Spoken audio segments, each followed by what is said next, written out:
മറ്റൊരു വിഭാഗം പറയുന്നത് അത് ഒരു പുതിയ ജില്ല രൂപീകരിച്ചാൽ അത് സംസ്ഥാനത്തിന് വലിയ ചെലവ് വരുന്നതാണ്. സത്യത്തിൽ ആ വാദം കേട്ടപ്പോൾ ചിരിയാണ് വന്നത്. രണ്ടാം പിണറായി സർക്കാരിലെ ഒരു മന്ത്രി പൊതു ഖജനാവിൽ നിന്ന്, ഞാനും നിങ്ങളൊക്കെ ടാക്സ് അടക്കുന്ന പൊതു ഖജനാവിൽ നിന്ന് ഇൻസ്റ്റഗ്രാമിലെ റീൽ എടുക്കാൻ വേണ്ടി മാത്രം ഒരു വകുപ്പ് മന്ത്രി ചെലവാക്കിയത് ഏകദേശം 2 കോടി രൂപയാണ്. പിന്നെ ഇവരൊക്കെ ഇടക്കിടക്ക് ചികിത്സക്ക് അമേരിക്കയിലേക്കും ഓസ്ട്രേലിയക്കും UK മാത്രമല്ല പ്ലസർ ട്രിപ്പായി, ഫാമിലി ട്രിപ്പായി മാൽഡീവ്സിലേക്കും ചൈനയിലേക്കും ജപ്പാനിലേക്കൊക്കെ പോകുന്നത് എങ്ങനെയാണ്?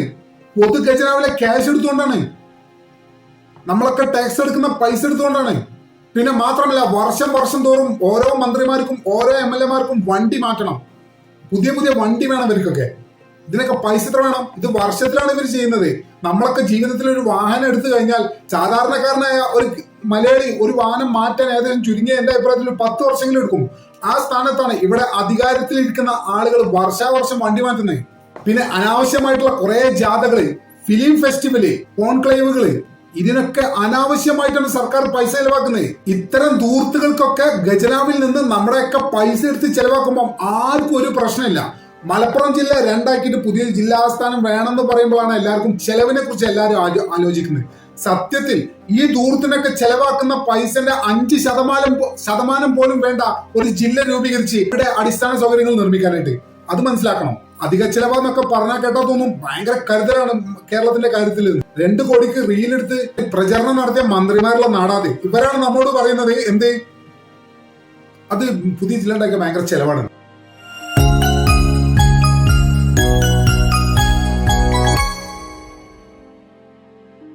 തിരൂരങ്ങാടി കേന്ദ്രീകരിച്ച് പുതിയ ജില്ല രൂപീകരിക്കണമെന്ന ആവശ്യമായി യൂത്ത് ലീഗ്. തിരൂരങ്ങാടി മണ്ഡലം യൂത്ത് ലീഗ് കമ്മിറ്റിയാണ് പുതിയ ജില്ല ആവശ്യപ്പെട്ട് പ്രമേയം പാസാക്കിയത്. പൊന്നാനി, തിരൂർ, കൊണ്ടോട്ടി, തിരൂരങ്ങാടി താലൂക്കുകളെ കേന്ദ്രീകരിച്ച ജില്ല രൂപീകരിക്കണമെന്ന ആവശ്യം.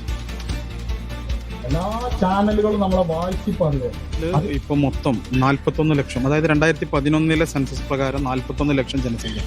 ഈ 41 ലക്ഷം എന്ന് പറയുന്നത് കേരളത്തിലെ മറ്റു ജില്ലകൾ എടുക്കുമ്പോൾ ആ ജില്ലയേക്കാൾ ഇരട്ടിയാണ്. 3 ഇരട്ടിയൊക്കെ ജനസംഖ്യ പോപ്പുലേഷനുള്ള ഒരു ജില്ലയാണ് മലപ്പുറം. ആ മലപ്പുറം ജില്ല വിഭജിച്ച് മറ്റൊരു ജില്ല തിരുരങ്ങാടി ആസ്ഥാനമായി ജില്ല വേണമെന്ന് ഞങ്ങൾ പറയുന്നത്.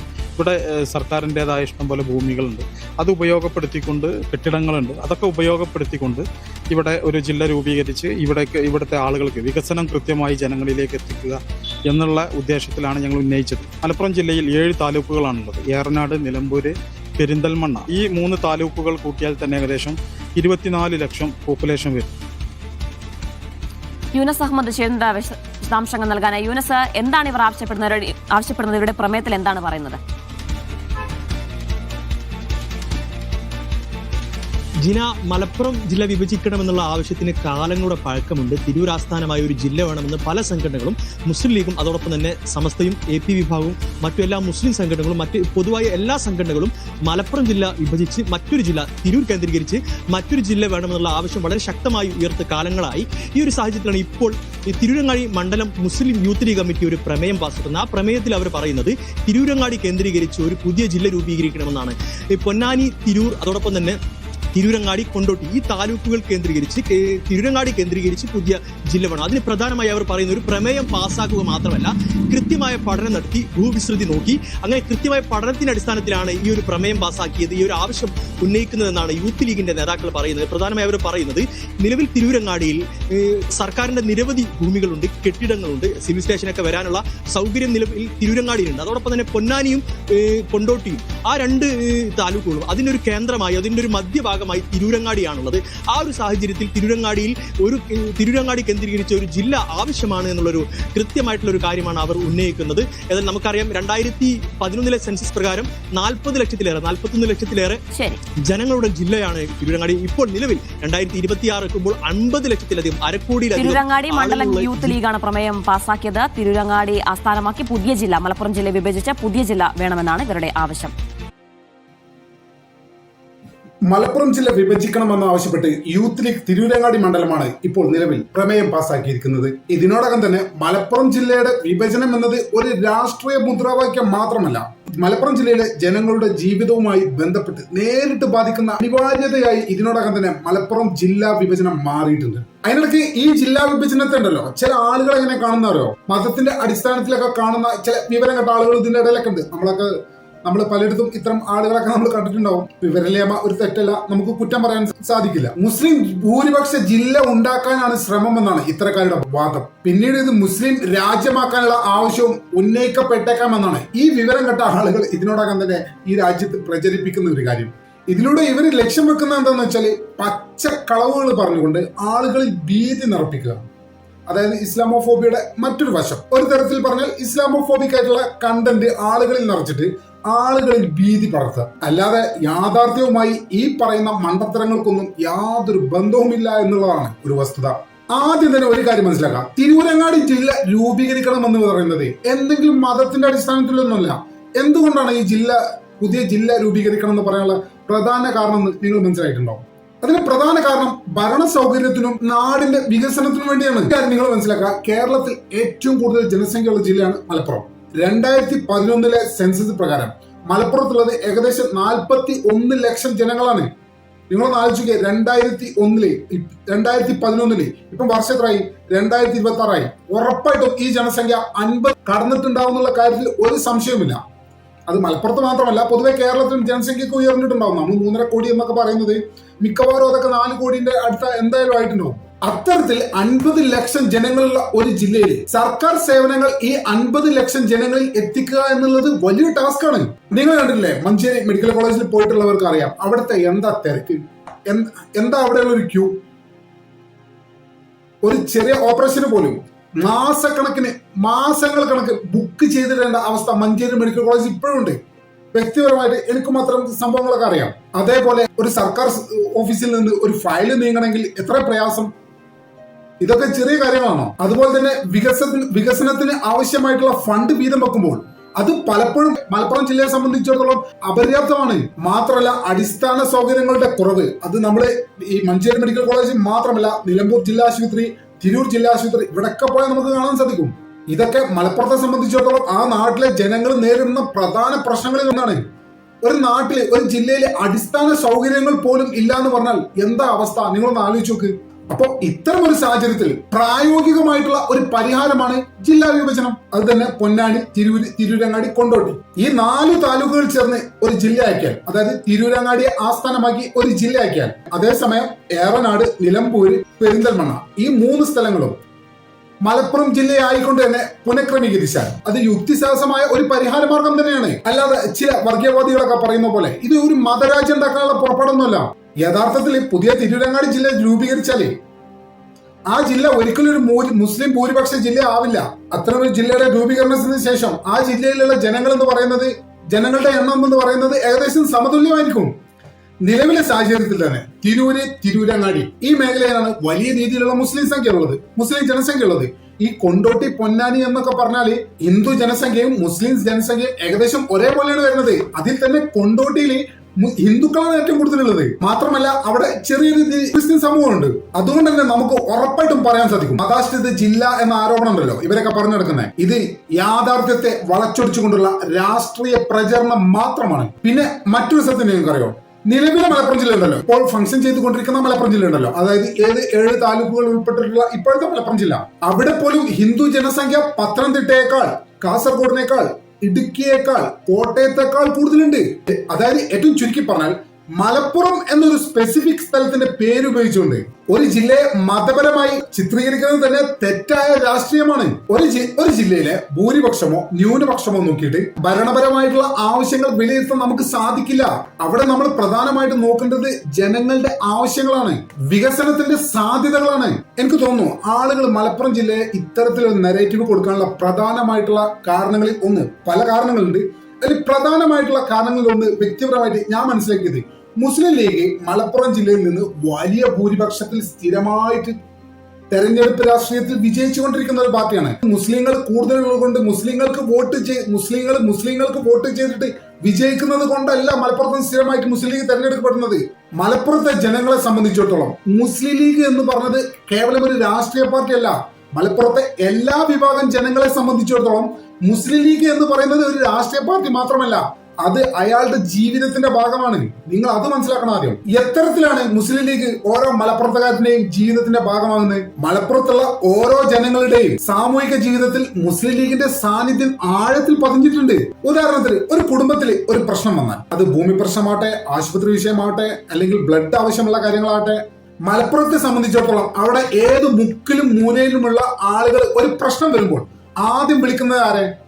ആ വാർഡിലെ അല്ലെങ്കിൽ ആ ഗ്രാമവുമായി അല്ലെങ്കിൽ ആ ടൗണുമായി ബന്ധപ്പെട്ട് കിടക്കുന്ന ഒരു മുസ്ലിം ലീഗുകാരനുണ്ടാവും, ഒരു നേതാവ്, ലോക്കൽ നേതാവ് ഉണ്ടാവും. അയാളാണ് ആദ്യം വിളിക്കുക. അത് എല്ലാ പാർട്ടിക്കാരും അങ്ങനെയാണ് വിളിക്കുക. കാരണം മലപ്പുറത്തെ സംബന്ധിച്ചിടത്തോളം അവിടുത്തെ രാഷ്ട്രീയത്തിൽ മുസ്ലിം ലീഗിന് വല്ലാത്ത രീതിയിലുള്ള ആഴത്തിലുള്ള സ്വാധീനമുണ്ട്. അവർക്ക് എല്ലാ വിധത്തിലുള്ള ആക്സസും എല്ലാ മേഖലയിലും ഉണ്ട്. അപ്പൊ സ്വാഭാവികമായിട്ടും നമ്മളൊരു പ്രശ്നം വരുമ്പോൾ ആദ്യം സമീപിക്കുക ആരാണ്? ഏറ്റവും കൂടുതൽ ആക്സസ് ഉള്ള ആളെ. അതുകൊണ്ട് തന്നെ സ്വാഭാവികമായിട്ടും മലപ്പുറം ജില്ലയിലെ എല്ലാ ജനങ്ങളും, മുസ്ലിങ്ങൾ മാത്രമല്ല കേട്ടോ ഞാൻ പറഞ്ഞത്, എല്ലാ വിഭാഗം ജനങ്ങളും എന്ത് പ്രശ്നം ആദ്യം വന്നാലും ആദ്യം വിളിക്കുന്നത് ആ പ്രദേശവുമായി ബന്ധപ്പെട്ട് കിടക്കുന്ന ഒരു മുസ്ലിം ലീഗ് പ്രവർത്തകനെ അല്ലെങ്കിൽ നേതാവിനെയാണ്. അയാളോടാണ് ചോദിക്കുക, ഇനിയിപ്പോ എന്താ നമ്മൾ ചെയ്യാം, അല്ലെങ്കിൽ എന്താണ് ഇതിനൊരു പരിഹാരം. അപ്പൊ അയാൾ ഒരു നിർദ്ദേശം പറയും. അതിനനുസരിച്ചാണ് പിന്നീട് അതിന്റെ പുരോഗതികളൊക്കെ ഉണ്ടാവുക. മലപ്പുറം ജില്ലയെ സംബന്ധിച്ചിടത്തോളം, മലപ്പുറം ജില്ലയിൽ ജീവിക്കുന്ന ഒരാളെ സംബന്ധിച്ചിടത്തോളം, അത് ഹിന്ദു ആവട്ടെ, മുസ്ലിം ആവട്ടെ, ക്രൈസ്തവനാവട്ടെ, അയാളുടെ ജനനം മുതൽ അയാളുടെ വിവാഹം, അയാളുടെ മക്കളുടെ വിവാഹം, അയാളുടെ ഹൗസ് വാമിങ് എന്ന് വേണ്ട ഒരു മനുഷ്യന്റെ ജീവിതത്തിലെ എല്ലാ പ്രധാനപ്പെട്ട സുപ്രധാനമായ ഘട്ടങ്ങളിലും മുസ്ലിം ലീഗിന്റെ ഒരു ശക്തമായ സാന്നിധ്യം അയാളുടെ ജീവിതത്തിലുണ്ട്. അത് പല രീതിയിലുണ്ട്. അയാൾക്ക് സഹായമായിക്കൊണ്ട്, അയാൾക്ക് സാമ്പത്തികമായി സഹായിച്ചുകൊണ്ടായിരിക്കും, അല്ലെങ്കിൽ എല്ലാ രീതിയിലും അയാളെ ഹെൽപ്പ് ചെയ്ത്, ശാരീരികമായി ഹെൽപ്പ് ചെയ്തുകൊണ്ടായിരിക്കും. അങ്ങനെ എല്ലാ രീതിയിലും മലപ്പുറത്തെ ഒരാളെ സംബന്ധിച്ചിടത്തോളം അയാളുടെ ജീവിതത്തിന്റെ എല്ലാ സുപ്രധാനമായിട്ടുള്ള മേഖലയിലും മുസ്ലിം ലീഗിന്റെ ശക്തമായിട്ടുള്ള സാന്നിധ്യം ഉണ്ട്. അത് മുസ്ലിം ലീഗ് ഇടിച്ചു കയറുന്നൊന്നുമല്ല. മുസ്ലിം ലീഗിന്റെ സാന്നിധ്യം അവർ ആഗ്രഹിക്കുന്നുണ്ട്. പലപ്പോഴും മുസ്ലിം ലീഗിനെ സംബന്ധിച്ചിടത്തോളം അവർ ചെയ്യുന്നുണ്ട്. അല്ലെങ്കിൽ ഒരു കുട്ടിക്ക് പഠനവുമായി ബന്ധപ്പെട്ട് ഒരു സംഭവം വന്നാൽ, അല്ലെങ്കിൽ ആ പ്രദേശത്തെ കുടുംബത്തിന് ഒരു സാമ്പത്തിക പ്രതിസന്ധി വന്നാൽ, അല്ലെങ്കിൽ അയൽക്കാർ തമ്മിൽ, അല്ലെങ്കിൽ കുടുംബക്കാർ തമ്മിൽ, അല്ലെങ്കിൽ ഭാര്യയും ഭർത്താവും തമ്മിൽ ഒരു ഡൈവോഴ്സിന്റെ പ്രശ്നം വന്നാൽ പോലും മുസ്ലിം ലീഗിന്റെ സാന്നിധ്യത്തിലുണ്ടാവും. മലപ്പുറത്തെ സംബന്ധിച്ചിടത്തോളം എല്ലാ കേസുകളും ഞാൻ പറയുന്നില്ല, ഒരു ചെറുതല്ലാത്ത ശതമാനം കുടുംബ പ്രശ്നങ്ങളും പരിഹരിക്കുന്നത്, അതിന്റെ അവസാനം കാണുന്നത് പാണക്കാട് തറവാടിൽ നിന്നാണ്. ഞാൻ വെറുതെ പറയല്ല. മലപ്പുറത്ത് ജീവിക്കുന്ന ഒരു സാധാരണക്കാരനോട് നിങ്ങൾ ചോദിച്ചു നോക്കൂ. അങ്ങനെ അയാളുടെ ജീവിതത്തിൽ എല്ലാ മതത്തിലും പെട്ട ഒരു മലപ്പുറംകാരന്റെ എല്ലാ ജീവിതത്തിലെ സുപ്രധാന നിമിഷങ്ങളിലും മുസ്ലിം ലീഗ് എന്ന് പറഞ്ഞ ഒരു നിർണായക സ്ഥാനമുണ്ട്. അതുകൊണ്ടാണ് മുസ്ലിം ലീഗ് മലപ്പുറത്ത് നിന്ന് വലിയ ഭൂരിപക്ഷത്തിൽ ജയിക്കുന്നത്, അല്ലാതെ മുസ്ലിങ്ങളായിട്ടല്ല. ഇപ്പൊ മലപ്പുറം ജില്ലാ പഞ്ചായത്ത് പ്രസിഡന്റ് AP ഉണ്ണികൃഷ്ണനായിരുന്നു. മരണപ്പെട്ടു പോയ AP ഉണ്ണികൃഷ്ണനായിരുന്നു. അദ്ദേഹം മുസ്ലിം ആയിരുന്നു. അദ്ദേഹം മുസ്ലിം അല്ലല്ലോ. അദ്ദേഹം മലപ്പുറം ജില്ലാ പഞ്ചായത്തിന്റെ പ്രസിഡന്റ് ആയിരുന്നു 5 വർഷത്തോളം. അങ്ങനെ മതം നോക്കിയിട്ട് വോട്ട് ചെയ്യുന്ന ആളുകളാണെങ്കിൽ എങ്ങനെയാണ് ഉണ്ണികൃഷ്ണൻ എന്ന അദ്ദേഹം മലപ്പുറം ജില്ലാ പഞ്ചായത്ത് പ്രസിഡന്റ് ആവുന്നത്? അപ്പൊ ഇത്ര ആരോപണങ്ങളിൽ നിന്നും ഒരു കഴമ്പുമില്ല. വർഷങ്ങളായി ജനങ്ങളുമായി നിലനിർത്തി പോരുന്ന വിശ്വാസത്തിന്റെ റിസൾട്ടാണ് ഈ വലിയ രീതിയിലുള്ള വിജയം മുസ്ലിം ലീഗിന് മലപ്പുറത്തും ലഭിക്കുന്നത്. മലപ്പുറത്തെ എല്ലാ വിഭാഗം സമുദായക്കാർക്കും ഒരേപോലെ സമീപിക്കാവുന്ന ഒരു സാമൂഹിക സാന്നിധ്യമായതിനാലാണ് മുസ്ലിം ലീഗ് മലപ്പുറത്ത് ശക്തമായിട്ട് നിലനിൽക്കുന്നത്. അല്ലാതെ മുസ്ലിം ആയതിന്റെ പേരിലല്ല ആ പാർട്ടി അവിടെ നിൽക്കുന്നത്. ആ പാർട്ടി അവിടെ നിലനിൽക്കുന്നത് അതിൽ ജാതിയില്ല, മതമില്ല, മറ്റുള്ള ഒരു കാര്യങ്ങളുമില്ല. എല്ലാവർക്കും ഒരേപോലെ സമീപിക്കാവുന്ന ഒരു രാഷ്ട്രീയ പ്രസ്ഥാനമാണ് മലപ്പുറത്തെ സംബന്ധിച്ചിടത്തോളം മുസ്ലിം ലീഗ്. വാസ്തവത്തിൽ എനിക്ക് തോന്നിയത് ഇത്തരം നെഗറ്റീവുകള് ജനങ്ങളുടെ ശ്രദ്ധ യഥാർത്ഥ പ്രശ്നങ്ങളിൽ നിന്ന് തിരിക്കാൻ വേണ്ടിയാണ് എന്നാണ് ഞാൻ മനസ്സിലാക്കിയിട്ടുള്ളത്. നിങ്ങളൊരു കാര്യം മനസ്സിലാക്കാം, ജനങ്ങൾക്ക് ആശുപത്രി വേണം, റോഡ് വേണം, കുടിവെള്ളം വേണം. ഇതൊക്കെ ജനങ്ങളുടെ അടിസ്ഥാന പ്രശ്നങ്ങളാണ്. മഞ്ചേരി മെഡിക്കൽ കോളേജിൽ ഒരു ക്രിട്ടിക്കൽ സ്റ്റേജിൽ നിൽക്കുന്ന ഒരു രോഗി എത്ര മാസം ഒരു ഓപ്പറേഷന് വേണ്ടി കാത്തിരിക്കണം? അധികൃതരെയോ അവിടുത്തെ സൂപ്രണ്ടിനെയോ അവിടുത്തെ ഡോക്ടർമാരെയോ കുറ്റം പറഞ്ഞിട്ട് കാര്യമില്ല. അത്രയേറെ കേസുകൾ വരുന്ന മെഡിക്കൽ കോളേജല്ലേ. ഇത്തരം മനുഷ്യന്റെ അടിസ്ഥാന സൗകര്യങ്ങളെ പോലും ഗുരുതരമായി ബാധിക്കുന്ന ഒരു പ്രശ്നമാണ് ഇപ്പോൾ മലപ്പുറത്ത് സംഭവിച്ചുകൊണ്ടിരിക്കുന്നത്. ഇത്ര നിർണായകമായ ഒരു പ്രശ്നം നേരിടുന്ന ജനസമൂഹത്തിന് മുന്നിലേക്ക് മതം എന്നൊരു ടാഗ് ലൈനിൽ വിഷയത്തെ കൊണ്ടെത്തിക്കുന്നത് മലപ്പുറത്തെ ജനങ്ങളെ രാഷ്ട്രീയപരമായിട്ട് വിഭജിക്കാനുള്ള ഒരു തന്ത്രം മാത്രമാണെന്നുള്ളത് മനസ്സിലാക്കുക. മറ്റൊരു വിഭാഗം പറയുന്നത് അത് ഒരു പുതിയ ജില്ല രൂപീകരിച്ചാൽ അത് സംസ്ഥാനത്തിന് വലിയ ചെലവ് വരുന്നതാണ്. സത്യത്തിൽ ആ വാദം കേട്ടപ്പോൾ ചിരിയാണ് വന്നത്. 2ാം പിണറായി സർക്കാരിലെ ഒരു മന്ത്രി റീലെടുക്കാൻ വേണ്ടി മാത്രം പൊതു ഖജനാവിൽ നിന്ന്, ഞാനും നിങ്ങളൊക്കെ ടാക്സ് അടക്കുന്ന പൊതു ഖജനാവിൽ നിന്ന് റീലെടുക്കാൻ ഇൻസ്റ്റഗ്രാമിലെ റീൽ എടുക്കാൻ വേണ്ടി മാത്രം ഒരു വകുപ്പ് മന്ത്രി ചെലവാക്കിയത് ഏകദേശം 2 കോടി രൂപയാണ്. പിന്നെ ഇവരൊക്കെ ഇടക്കിടക്ക് ചികിത്സക്ക് അമേരിക്കയിലേക്കും ഓസ്ട്രേലിയയിലേക്കും UK മാത്രമല്ല പ്ലസർ ട്രിപ്പായി, ഫാമിലി ട്രിപ്പായി മാൽഡീവ്സിലേക്കും ചൈനയിലേക്കും ജപ്പാനിലേക്കൊക്കെ പോകുന്നത് എങ്ങനെയാണ്? പൊതു ഖജനാവിലെ ക്യാഷ് എടുത്തുകൊണ്ടാണ്. നമ്മളൊക്കെ ടാക്സ് എടുക്കുന്ന പൈസ എടുത്തുകൊണ്ടാണ്. പിന്നെ മാത്രമല്ല വർഷം തോറും ഓരോ മന്ത്രിമാർക്കും ഓരോ MLA-മാർക്കും വണ്ടി മാറ്റണം. പുതിയ വണ്ടി വേണം ഇവർക്കൊക്കെ. ഇതിനൊക്കെ പൈസ എത്ര വേണം? ഇത് വർഷത്തിലാണ് ഇവർ ചെയ്യുന്നത്. നമ്മളൊക്കെ ജീവിതത്തിൽ ഒരു വാഹനം എടുത്തു കഴിഞ്ഞാൽ സാധാരണക്കാരനായ ഒരു മലയാളി ഒരു വാഹനം മാറ്റാൻ ഏകദേശം ചുരുങ്ങിയ എന്റെ അഭിപ്രായത്തിൽ 10 വർഷമെങ്കിലും എടുക്കും. ആ സ്ഥാനത്താണ് ഇവിടെ അധികാരത്തിലിരിക്കുന്ന ആളുകൾ വർഷാവർഷം വണ്ടി മാറ്റുന്നത്. പിന്നെ അനാവശ്യമായിട്ടുള്ള കുറെ ജാഥകള്, ഫിലിം ഫെസ്റ്റിവല്, കോൺക്ലേവുകള്, ഇതിനൊക്കെ അനാവശ്യമായിട്ടാണ് സർക്കാർ പൈസ ചെലവാക്കുന്നത്. ഇത്തരം ധൂർത്തുകൾക്കൊക്കെ ഖജനാവിൽ നിന്ന് നമ്മുടെയൊക്കെ പൈസ എടുത്ത് ചെലവാക്കുമ്പോൾ ആർക്കും ഒരു പ്രശ്നമില്ല. മലപ്പുറം ജില്ല 2 പുതിയ ജില്ലാ ആസ്ഥാനം വേണമെന്ന് പറയുമ്പോഴാണ് എല്ലാവർക്കും ചെലവിനെ കുറിച്ച് എല്ലാവരും ആലോചിക്കുന്നത്. സത്യത്തിൽ ഈ ദൂരത്തിനൊക്കെ ചെലവാക്കുന്ന പൈസന്റെ 5% പോലും വേണ്ട ഒരു ജില്ല രൂപീകരിച്ച് ഇവിടെ അടിസ്ഥാന സൗകര്യങ്ങൾ നിർമ്മിക്കാനായിട്ട്. അത് മനസ്സിലാക്കണം. അധിക ചെലവെന്നൊക്കെ പറഞ്ഞാൽ കേട്ടോ തോന്നും ഭയങ്കര കരുതലാണ് കേരളത്തിന്റെ കാര്യത്തിൽ നിന്ന്. എവിടെ 2 കോടിക്ക് റീലെടുത്ത് മന്ത്രിമാരുള്ള നാടാത്. 2 കോടിക്ക് റീലെടുത്ത് പ്രചരണം നടത്തിയ മന്ത്രിമാരുള്ള നാടാത്. ഇവരാണ് നമ്മോട് പറയുന്നത് എന്ത് അത് പുതിയ ജില്ല ഉണ്ടാക്കിയ ഭയങ്കര ചെലവാണ്. സത്യത്തിൽ ജനങ്ങളെ നികുതി പണം ഉപയോഗിക്കുന്നത് എന്തിനാ? ഇവർക്കൊക്കെ അമേരിക്കയിലും ഓസ്ട്രേലിയയിലും ടൂർ പോകാനാണോ? അതോ ഇവർക്കൊക്കെ റീൽ എടുത്ത് കളിക്കാനാണോ? അതോ ഇവർക്കൊക്കെ നാടിനും നാട്ടുകാർക്കും ഉപകാരമില്ലാത്ത ഫിലിം ഫെസ്റ്റിവൽ നടത്തി കളിക്കാനാണോ? അല്ലെങ്കിൽ ഓരോ പേരിൽ ഓരോ കമ്മീഷൻ നിയോഗിച്ച് ഇപ്പൊ ഹേമ കമ്മിറ്റിക്ക് ഭയങ്കരമായിട്ട് നമ്മുടെ നാട്ടിൽ ചർച്ച ചെയ്തൊരു സംഗതിയാണ്. ഹേമ കമ്മിറ്റിക്ക് വേണ്ടി പൊതുഖജനാവിൽ നിന്ന് എത്ര ക്യാഷ് ചെലവാക്കിയെന്ന് നിങ്ങൾക്കറിയോ? 2 കോടി രൂപ പൊതുഖജനാവിൽ നിന്ന്, ഞാനും നിങ്ങളൊക്കെ ടാക്സ് കൊടുക്കുന്ന പൈസയിൽ നിന്ന് സർക്കാർ ഹേമ കമ്മിറ്റി എന്ന തട്ടിക്കൂട്ട് പ്രസ്ഥാനത്തിന് വേണ്ടി ചെലവാക്കിയത്. എന്താ അതുകൊണ്ടൊരു ഗുണം? നാട്ടുകാർക്ക് എന്താണ് ഹേമ കമ്മിറ്റി കൊണ്ടൊരു ഗുണം? കുറെ മസാല കഥകൾ കേൾക്കാന്നല്ലാതെ, കുറെ ചാനലുകാർക്ക് ചർച്ച ചെയ്യാന്നല്ലാതെ നാട്ടുകാർക്ക് എന്താണ് അതുകൊണ്ടൊരു ഗുണം? നമ്മുടെയൊക്കെ നികുതി പണം നമ്മുടെയൊക്കെ അടിസ്ഥാന സൗകര്യങ്ങൾ വർദ്ധിപ്പിക്കാൻ ഉപയോഗിക്കണോ അതോ ഭരണകൂടത്തിലുള്ള ആളുകളുടെ ദൂരത്തിന് വേണ്ടിയാണോ ഉപയോഗിക്കേണ്ടത്? നിങ്ങൾ തന്നെ ആലോചിച്ചോക്ക്, നിങ്ങൾ തന്നെ ഉത്തരം പറ. തിരൂരങ്ങാടി എന്നൊരു ജില്ലാ ആശയം ഭൂമിശാസ്ത്രപരമായിട്ടും ഏറ്റവും യുക്തിസഹമായ ഒരു കാര്യം കൂടിയാണ്. കൊണ്ടോട്ടി താലൂക്കിലെ ഏറ്റവും അറ്റമായ ഒതായിൽ നിന്ന് പൊന്നാനി താലൂക്കിന്റെ മറ്റൊരു അറ്റമായ വെളിയങ്കോട് നിന്നും ഒരേ സമയം ജനങ്ങൾക്ക് ഒരേ ദൂരത്തിൽ എത്തിച്ചേരാവുന്ന ഒരു കേന്ദ്ര സ്ഥാനമാണ് തിരൂരങ്ങാടി. ചില പ്രാദേശികവാദികളൊക്കെ ജില്ലാ ആസ്ഥാനം തിരൂരാക്കണം എന്നൊക്കെ അവകാശപ്പെടുന്നുണ്ട്. അത് പ്രാദേശിക വാദങ്ങൾക്കും സ്വന്തം നാടിനോടുള്ള സ്നേഹം കൊണ്ട് പറയാമെന്നില്ലാതെ അതിന് യുക്തിയില്ല. കാരണം എന്താ വെച്ചാൽ കൊണ്ടോട്ടിയിൽ നിന്ന് ഒരാൾക്ക് തിരൂരിൽ എത്തണമെങ്കിൽ മിനിമം 40-50 കിലോമീറ്റർ എങ്കിലും സഞ്ചരിക്കണം. അതേസമയം അത് തിരൂരങ്ങാടി ആവുകയാണെങ്കിൽ ഒരു 20 കിലോമീറ്ററിന്റെ കേസേ ഉള്ളൂ. അതുകൊണ്ട് പ്രാദേശികവാദങ്ങൾക്കും അത്തരം വികാരങ്ങളൊക്കെ മാറ്റിവെച്ചിട്ട് യുക്തിപരമായിട്ട് ചിന്തിക്കുക, പ്രാക്ടിക്കലായിട്ട് ചിന്തിക്കുക എന്നാണ് അത്തരം പ്രാദേശികവാദികളോട് നമുക്ക് പറയാനുള്ളത്. അതുകൊണ്ട് തന്നെ ഭരണപരമായ സൗകര്യത്തിന്റെ അടിസ്ഥാനത്തിൽ നിലവിലെ സാഹചര്യത്തിൽ തിരൂരങ്ങാടി തന്നെയാണ് ഒരു പുതിയ ജില്ല ഉണ്ടാകുകയാണെങ്കിൽ അതിന്റെ ആസ്ഥാനമാക്കാൻ പറ്റിയ ഏറ്റവും നല്ല സ്ഥലം. മാത്രമല്ല തിരൂരങ്ങാടി നമുക്കെല്ലാം അറിയാം, സർക്കാരിന് ഇഷ്ടം പോലെ ഭൂമിയുള്ള സ്ഥലം തിരൂരങ്ങാടി. സർക്കാരിന് ഇഷ്ടം പോലെ ബിൽഡിങ്ങുകൾ അവിടെ ഉണ്ട്. അപ്പൊ ഒരു ജില്ല ആയി കഴിഞ്ഞാൽ ഫംഗ്ഷൻ ചെയ്യേണ്ട എല്ലാ കാര്യങ്ങളും തിരൂരങ്ങാടിയിൽ ചെയ്യാൻ സാധിക്കും. അതിനുള്ള സൗകര്യങ്ങൾ അവിടെ ഉണ്ട്. അല്ലാതെ 2 സൈക്കിൾ അങ്ങോട്ടും ഇങ്ങോട്ടും പോയാൽ ബ്ലോക്ക് ആവുന്ന തിരൂര് പോലുള്ള സ്ഥലങ്ങളിലൊന്നും ജില്ലാസ്ഥാനം കൊണ്ടുപോയി വെച്ചാൽ അതൊന്നും പ്രാക്ടിക്കൽ അല്ല. ഇനി ജനസംഖ്യാ കണക്ക് നോക്കിയാൽ വിഭജനം വളരെ സമതുലിതമാണെന്ന് നമുക്ക് മനസ്സിലാക്കാൻ സാധിക്കും. മലപ്പുറം ജില്ല ഏറനാട്, നിലമ്പൂര്, പെരിന്തൽമണ്ണ താലൂക്കുകളായി പുനഃക്രമീകരിച്ചാൽ ആ ജില്ലയിൽ ഉണ്ടാകുക ഏകദേശം 24 ലക്ഷം ജനങ്ങളാണ്. അതുപോലെ തന്നെ കൊണ്ടോട്ടി, പൊന്നാനി, തിരൂരങ്ങാടി ഈ 4 താലൂക്കുകൾ സംഘടിപ്പിച്ച് തിരൂരങ്ങാടി ജില്ല ഉണ്ടാക്കിയാൽ ഏകദേശം 23-24 ലക്ഷം ജനങ്ങൾ അവിടെ ഉണ്ടാവും. അതായത് ഏറ്റവും ചുരുക്കി പറഞ്ഞാൽ ഭരണപരമായി കൂടുതൽ കാര്യക്ഷമവും നിയന്ത്രണ വിധേയമായ 2 ജില്ലകൾ രൂപപ്പെടും. അത്ര ഇവിടെ സംഭവിക്കുള്ളൂ. അല്ലാതെ ഇവിടെ ഹിന്ദു മുസ്ലിം ഇതൊന്നും പ്രശ്നമില്ല. മലപ്പുറത്തെ ഹിന്ദുക്കൾക്ക് എന്താ ഒരു വിലയില്ലേ?